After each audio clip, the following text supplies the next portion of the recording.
It is indeed a pleasure and an extreme honor for me to stand before you this morning and have the opportunity to introduce to you the 1991 Dr. Martin Luther King Scholarship Breakfast guest speaker. But like Dr. King, this gentleman's legacy is born out of seemingly insurmountable odds. His compassion for life, sensitivity to those who are critically ill, and his modest acceptance of the miracles he performs make him a mortal of rare existence. Benjamin Solomon Carson Sr. was born in the inner city of Detroit on September 18, 1951. His early childhood was marked with all the pitfalls surrounding young black males in the urban environment.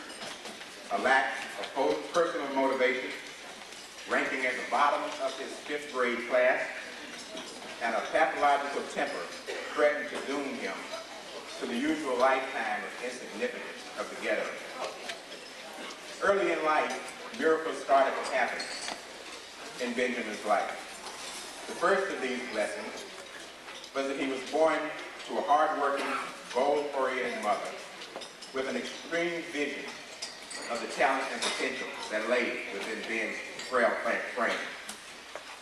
Dedicating her life to this purpose, Sonia Carson, a formal graduate of the 3rd grade, but a master in the psychology of life, began to instill in young Benjamin the trust in divine power, an uncompromising belief in his intelligence, and a strong determination to succeed at whatever he decided to do.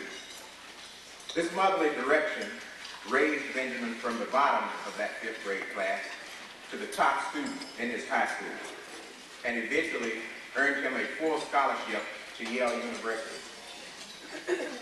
Dr. Carson has received 6 honorary Doctor of Science degrees and 1 honorary Doctor of Humane Letters degree from various colleges and universities around the nation. He holds medical licenses from the National Board of Medical Examiners, the Maryland State Medical Examiners, and the Western Australia Medical Examiners. His board certifications include the American Board of Neurological Surgery and Microsurgical Techniques and the Johns Hopkins University School of Medicine. At the tender age of 33, Dr. Carson was appointed director of the pediatric neurosurgery at the prestigious Johns Hopkins Hospital.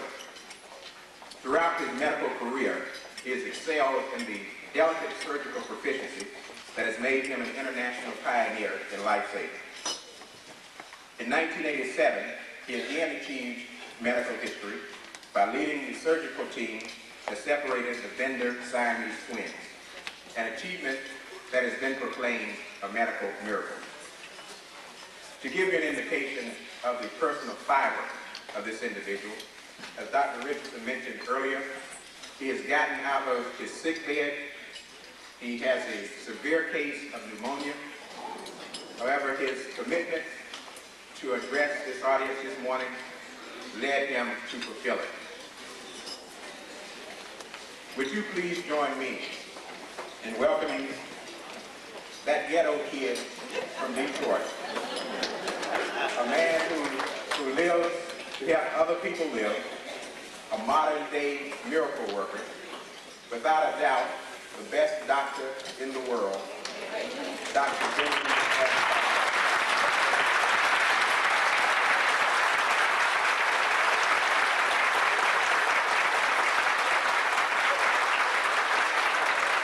Thank you very much.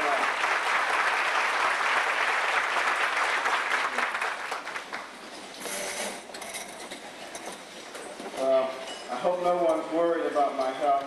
The Lord has given me an extra dose of strength this morning, so I think I'm going to be all right.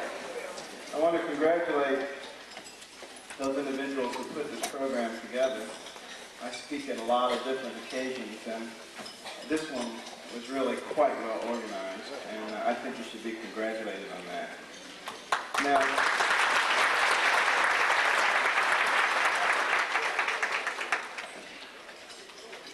I have to hold the microphone up to my mouth even when I don't have pneumonia, because I'm relatively soft-spoken. But I hope that everyone can hear the remarks I have this morning.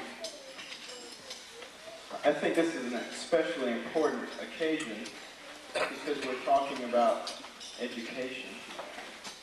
We're talking about humanism, and we're talking about Martin Luther King and his dream. And this is something that, as I've traveled around the country, I've been disturbed by the fact that a lot of our young people are not particularly familiar with many of the struggles that the older generations went through to provide them with the educational opportunities that they have.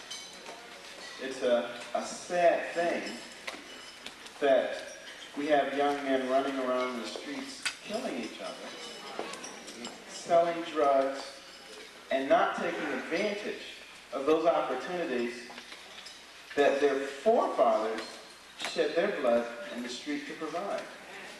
And those were some very, very difficult days, and I would encourage all the young people out there to get some of the history books, some of the correct history books, and read a little bit about some of the struggles that took place to provide you with the kind of opportunity that you have today.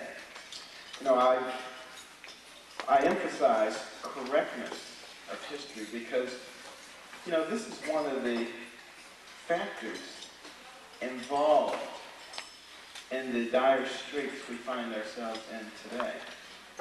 It's not the only factor. There are many factors. And one thing that we don't want to get involved in is proclaiming any one factor as the mitigating factor that has led to some of the turmoil we find ourselves in today. But without a doubt, when you look at the school systems throughout this country, then you take our young black men, you place them in these school systems from very young ages.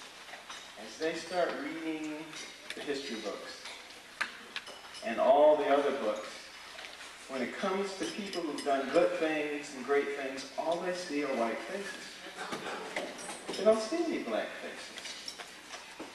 And they don't get to hear when they start talking about the Industrial Revolution in the United States.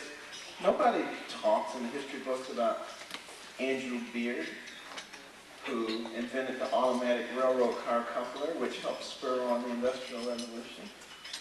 You know, nobody talks about Elijah McCoy and the automatic lubricating machine for the locomotives. Nobody talks about any of these people who were so significant. A lot of our young people don't know that the term the real McCoy comes from Elijah McCoy, a black man, an inventor. A lot of white people don't know that. And a lot of racist people go around talking about the real McCoy, not knowing who they're paying homage to.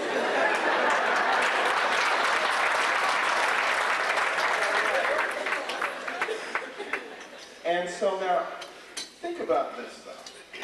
These young men growing up in this environment, seeing all the great accomplishments coming from someone else, and then when they go home, or they look at a newspaper, they finally see some black faces.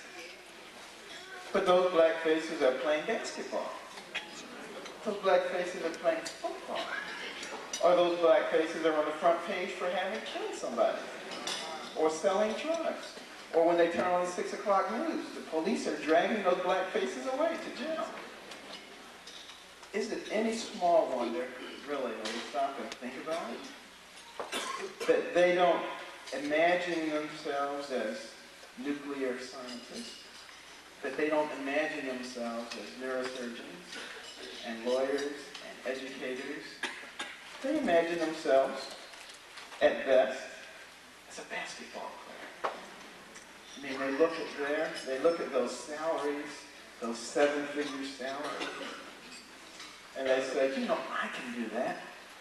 And they go out and they spend all that time playing basketball. Hours and hours playing basketball. not recognizing that only 7 in 1 million will become an NBA starter. 7 in 1 million. It's not very good odds, is it? And let's say you become one of those 7. Your average career expectancy is 2.5 to 3.5 years. And many of those people wind up again on the streets. Even the ones who make $1 million a year, they don't see very much of that $1 million a year. A lot of that goes to their agent. A lot of that goes to Uncle Sam. A lot of that goes to other places. But they say, I'm making $1 million a year. Therefore, I have to live like it. So they go out and they spend it foolishly and buy all these lavish things. And all of a sudden, 2 or 3 years later, they're sitting there with all these lavish things and no income. And it is a problem that is not given adequate coverage by the media. Because the media is not interested in making sure that all those young men who are wasting their time finding out the truth, they don't mind the fact that those young men are wasting their time, that they're wasting their careers, and that by the time they realize that, in many cases, they feel it's too late. Well, you know, I was once one of those young men. I can remember back in the 5th grade, the history books. I can remember that there were never any positive black role models for me. And I can remember not thinking that I was the world's brightest individual. And in fact, I thought almost the opposite. It was no surprise to me when I received a failing grade in anything that I did. And everyone expected that of me. It was expected that I would always sit down first in a spelling bee. It was expected that I would not know any of the state capitals. It was expected that I would not even know the states. It was just what everybody, including me, expected of myself. And I remember probably the most embarrassing moment occurred. Some of you may have read this in my book. We had taken a math quiz, about 30 questions, and you would pass the quiz to the person behind you. They would correct it, give it back to you, and the teacher would call out your name and you would report your score. I had 30 questions, and when she called my name, I said none. But she thought I said 9. She jumped up out of her chair and she said, Benjamin, 9! You got 9 right. This is wonderful. You're finally starting to learn. And she ranted and raved and she was just so delighted with herself. And then the girl behind me finally could not stand it any longer. And she stood up and she said, Mrs. Williamson, he said, none.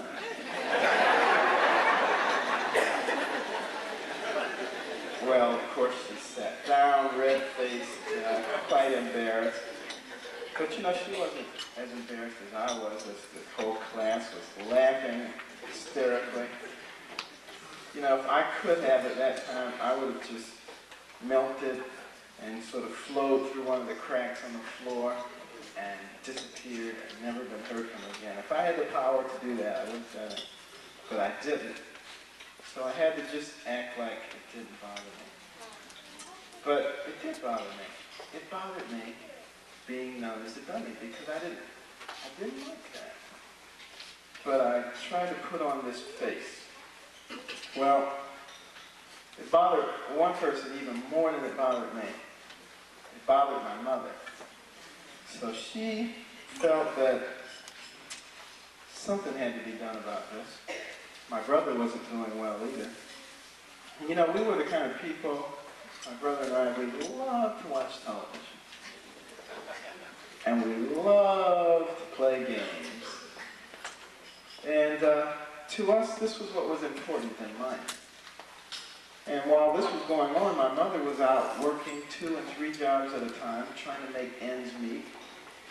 She only had a 3rd grade education herself at that time. Subsequently, she did get her GED and went on to junior college and became an interior decorator. But at that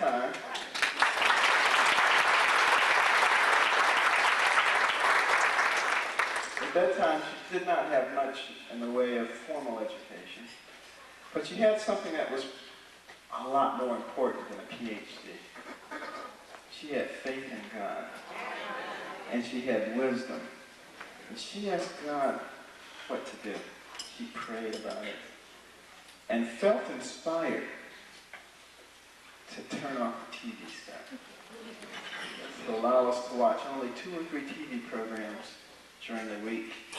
And instead, spend all that extra free time reading books. 2 books per week from the library, which we were to read and then submit a book report. Well, you can imagine how enthusiastic we were about that. And sometimes people say, well, why did you do it? Because your mother was out working 2 or 3 jobs at a time. How would she know what you were doing? Well, you would have to know my mother to know why we did it. She was very persistent, and you knew she was going to get her way. So you may as well just go ahead and do it. But the interesting thing was, after a while, I began to enjoy reading those books after a few weeks, because although we had no money, I had the ability with those books to travel throughout the world. I could go anywhere I wanted to go. I could see anything, I could meet anybody. And it just opened up entirely new vistas for me. And initially I was very interested in reading animal stories, because I just loved animals. And the first book I read was called Chip the Dam Builder. It was about a beaver. If you're ever bored, go and look it up. It's a really good book. I started reading books about foxes and bears, and then I started reading about plants and then minerals. I became very interested in rocks and minerals and geology. And we lived near some railroad tracks, and I started to form a nice little rock collection, because along the railroad tracks there's all kinds of crushed rocks and fossils and things. And I became quite an expert at identifying rocks. I was still in the 5th grade. Nobody in my class knew about this project that was going on. But one day the 5th grade science teacher held up this black shiny rock, and he said, does anybody know what this is? So, I didn't put my hand up. I waited for one of the smart kids to raise their hand. None of the smart kids raised their hand. So I waited for one of the dumb kids to raise their hand. None of the dumb kids raised their hand. So I raised my hand. And the teacher looked. And all the other students looked. Carson? Well, the students, they took in a big breath. They were ready to laugh. They knew I was going to say something silly. But the teacher, he said, okay, Ben, what is it? And I said, that's obsidian. And he said, that's right. And I said, obsidian is formed after a volcanic eruption, and the lava flows down and it hits the water.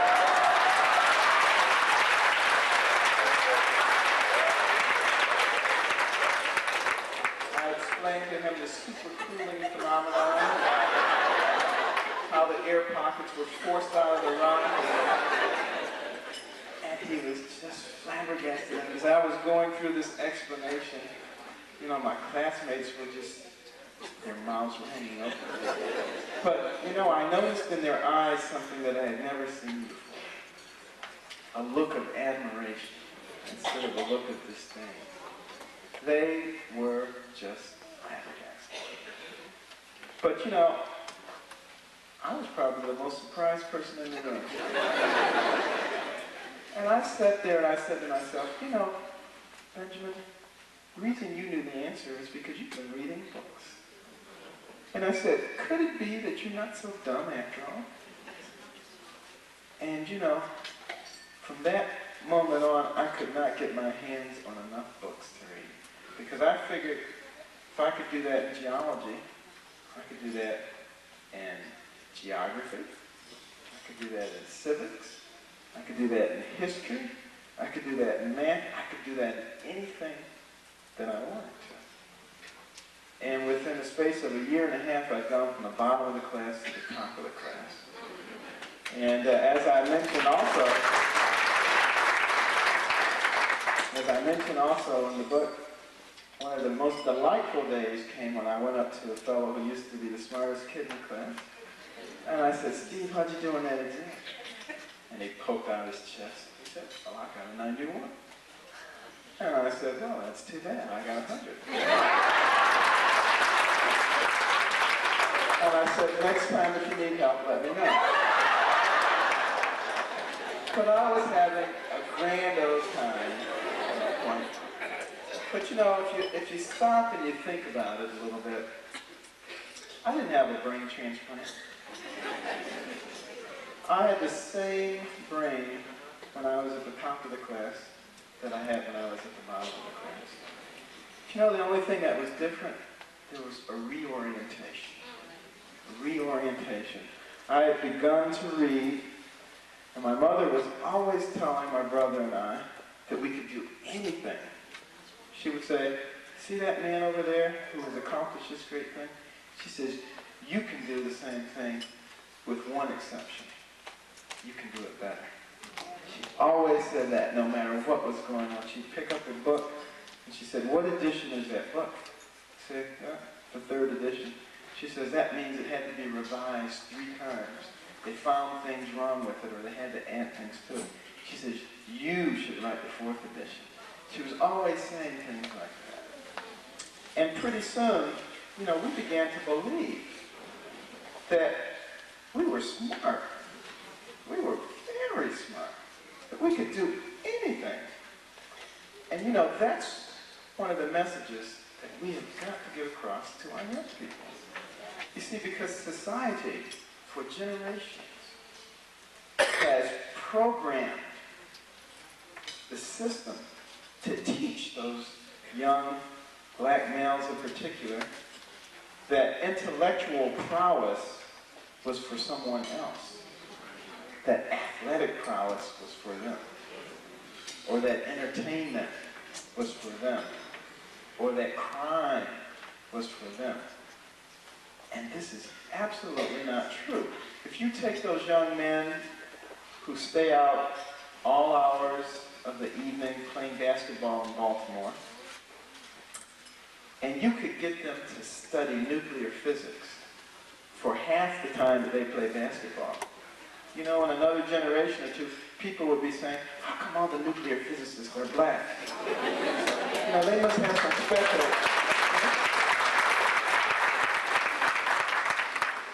Because the human brain is an incredible thing, if you think about it. It's the most complex organ system in the universe. And God did not give us 14 billion cells and connections up there just to hold our ears apart. There was a reason that He would give us something that complex.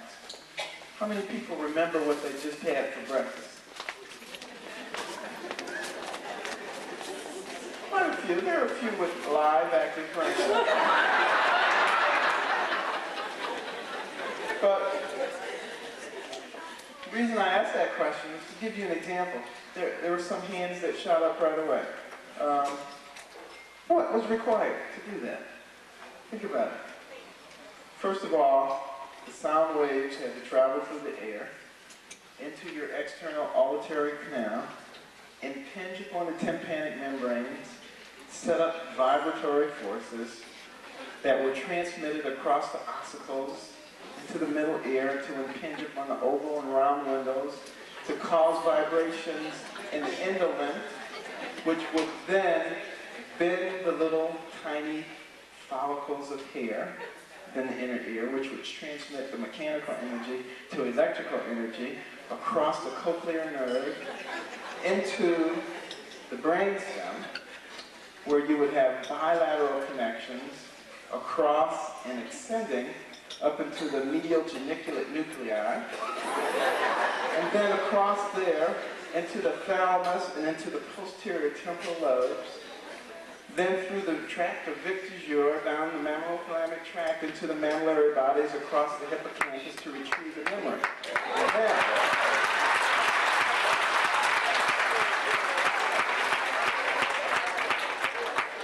Now, I haven't even begun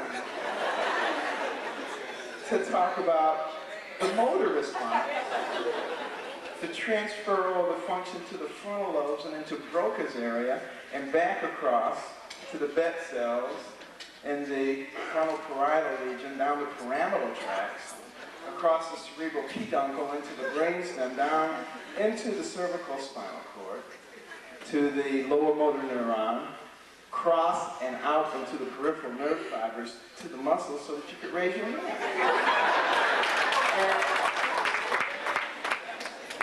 This is a greatly simplified version. Greatly simplified. But the fact of the matter is, these are functions that you do instantaneously without even thinking about it. Now, think how complex a computer would need to be to do that. And you used a very, very small portion of your intellectual potential to do something like that. Do you realize that in your brains are stored every piece of information that you have ever heard or seen since you were a baby? Do you realize with the appropriate retrieval mechanisms that you could recall with very specific details what you were doing 1 year ago today? You could recall where you were, you could describe the room, you could describe what you had on and what everybody else had on in that room. Do you realize that? That's all up there in your brain. But see, we have a tendency sometimes to say, oh, well, you know, my memory's not so good. I never have been good at that. You know, I can't understand mathematics. I mean, let me tell you, mathematics for a brain with 14 billion cells and connections, it's nothing. Nothing. Calculus, nothing. For any brain in this room, nothing. But see, here's the problem. When you're talking about science and math, which we have a great tendency to shy away from,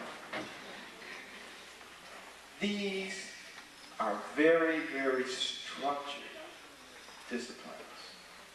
One thing builds on the next thing, which then builds on the next thing. And you see, if you're one of those people who doesn't sort of take everything step by step, but kind of shucks and jives and then tries to cram, those things don't tend to come together very well. Now, of course, no one in here is like that. But you probably all know people like that. And see, this is one of the messages we've got to get across to our young people, particularly when it comes to science and math. Because this is near and dear to my heart. Because we, as a people, don't seem to like to go into those disciplines. And yet, I want you to consider something that I'm about to tell you very seriously. There is racism in this country. You didn't know that, did you?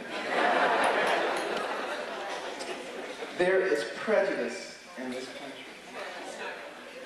When it comes to hiring, when it comes to promotions, and you know what? It's real easy to discriminate against people when the way you evaluate them is very subjective. But you know the nice thing about science and math? The right answer is the right answer.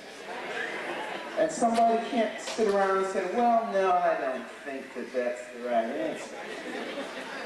You see? When it comes to the soft disciplines, they can do that. Everything is subject to interpretation. And they can discriminate much more easily against a person. And therefore, our young people should spend a lot of time thinking about those careers and the hard sciences and mathematics, engineering, computers, things like that, because this is one of the areas where it's more difficult for people to discriminate. And we're missionaries. We are all missionaries. You know, people who are prejudiced and who discriminate aren't necessarily bad people. They're ignorant people. They have not been exposed. They just do not understand. And see, young people, you have an obligation not to go in there and get huffy and puffy and to reinforce their stupidity. Your obligation is to go in there and gently show them the way. Show them how it's done. Right.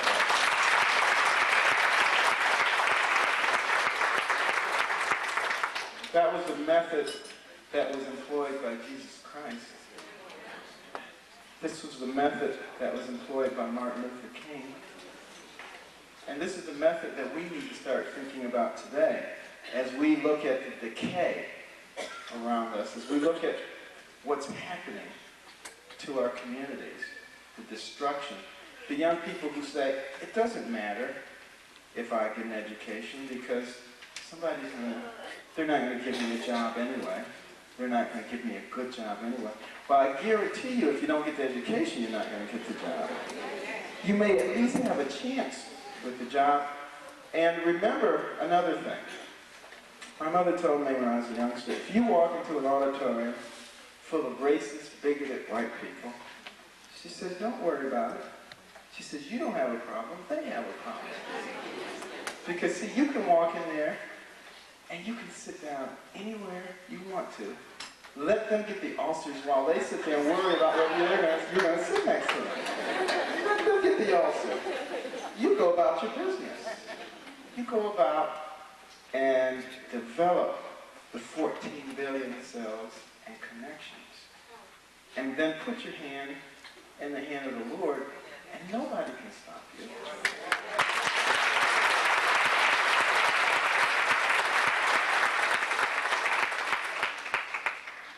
The problem, another one of the big problems, are the peers. Those of you who are parents know what I'm talking about.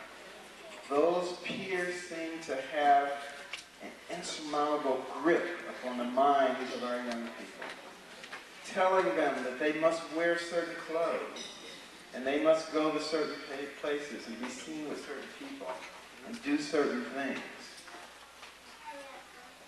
Well, the next time that happens, I want you to tell your young people what peers stands for. P-E-E-R-S. People who encourage errors, rudeness, and stupidity.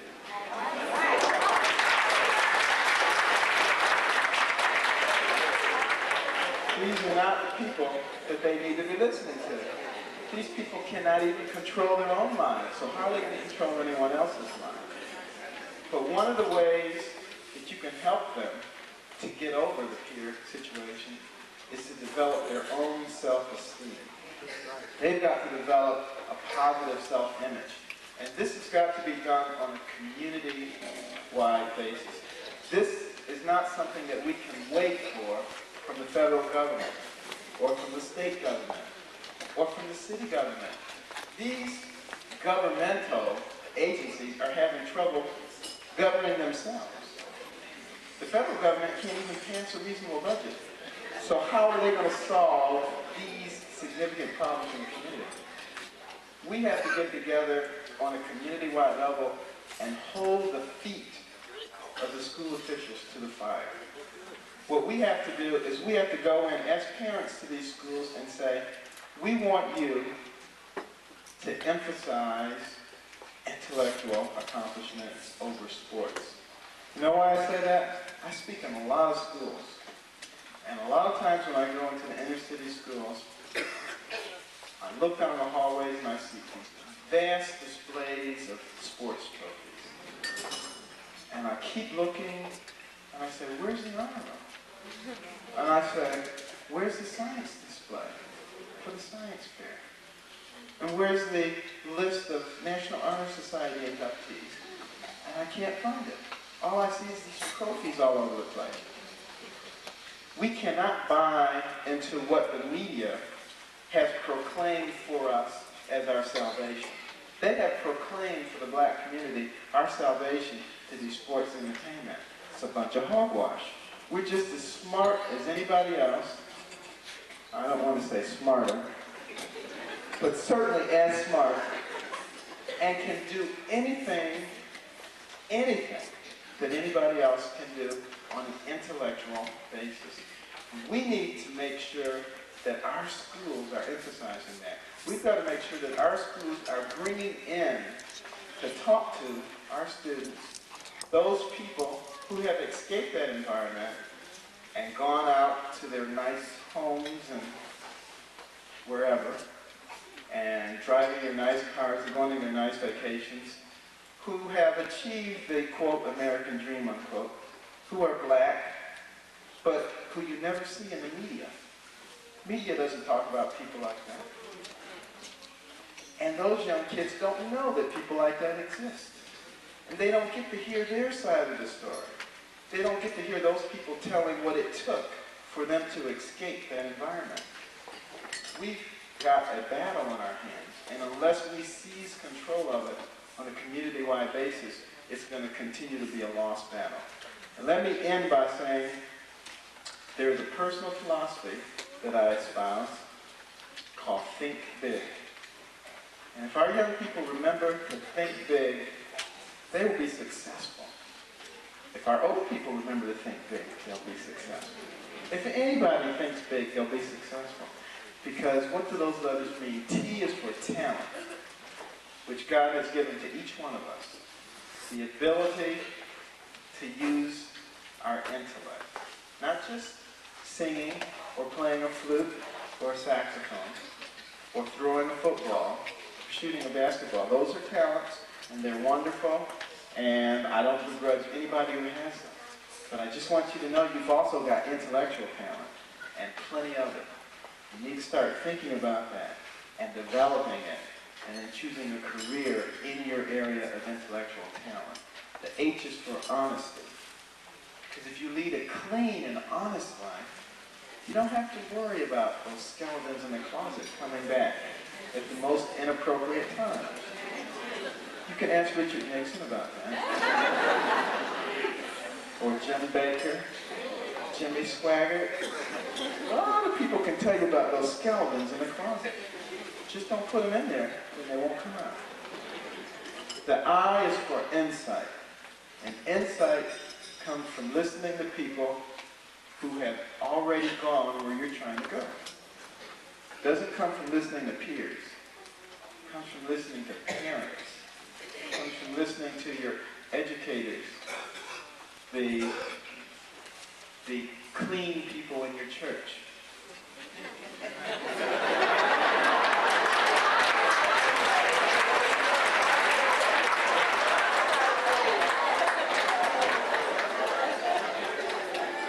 These are people from whom you can benefit, not from the peers. The N is for nice. Be nice to people. Because if you're nice to people, after they get over their suspicion of why you're being nice, they'll be nice to you. It's contagious.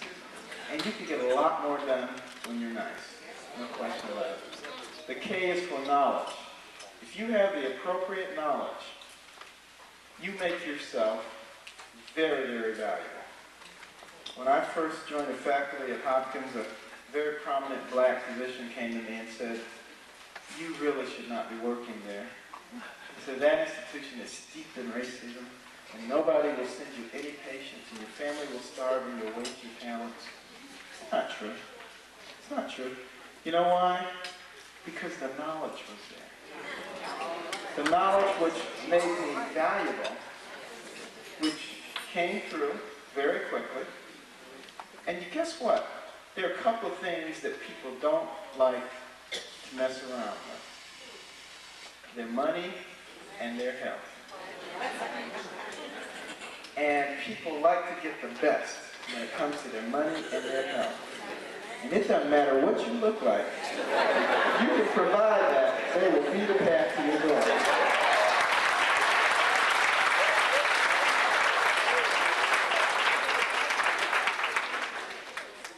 B is for books, which is the mechanism for obtaining that knowledge. Not television, books. I'm not saying you can't learn anything from television, but you gotta have some insight into how the mind works and how the brain works. Guess what?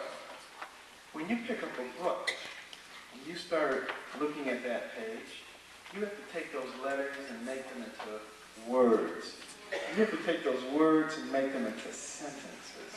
And those sentences have to be transformed into concepts. And you have to use your imagination. You don't have to do that when you look at TV. And young people especially, when you read, you get to see how words are spelled.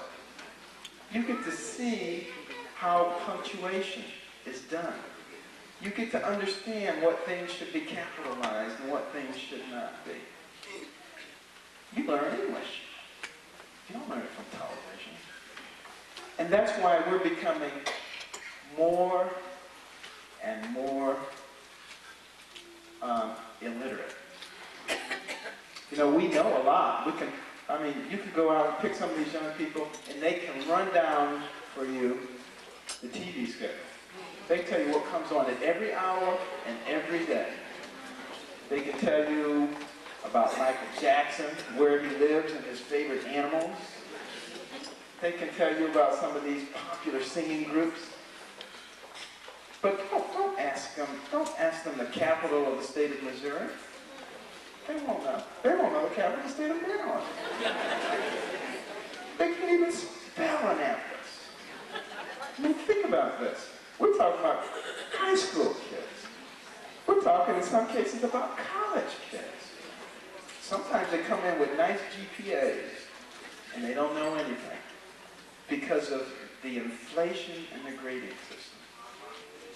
Because in our high schools, we allow kids to choose what they want to learn. You know, when I was in high school, you didn't have the ability to choose what you wanted to learn. There was a curriculum that was set forth, and you were supposed to master that. Now they say, oh, that's too hard. I think I'll take home ec. Well, there's nothing wrong with home ec. But when you start substituting home ec for biology, there's something wrong with it. And see, that's what I mean when we say we have to go into our schools, and we have to force some changes. If we don't do it, it's not going to get done. That's all there is to it. The second I is for in-depth learning. Learning things for the sake of the knowledge itself. Not to take an exam, but so that you can know it thoroughly, so that that knowledge becomes a part of you. And sometimes people ask me, why do you get involved in doing complex, controversial things that other people might not want to do? Well, I'll tell you, there are a couple of reasons. For one thing, I know God's with me. He's not going to get me into anything he can't get me out of. And I pray and I ask him to give me wisdom. But for the other thing, I've studied these things. I know these things in detail. And just because someone else walks up and says that can't be done, it doesn't bother me. See, and it would bother me if I didn't know in detail. But see, I figure I know more than that person does. So I don't care what they say they can't do. It doesn't matter to me.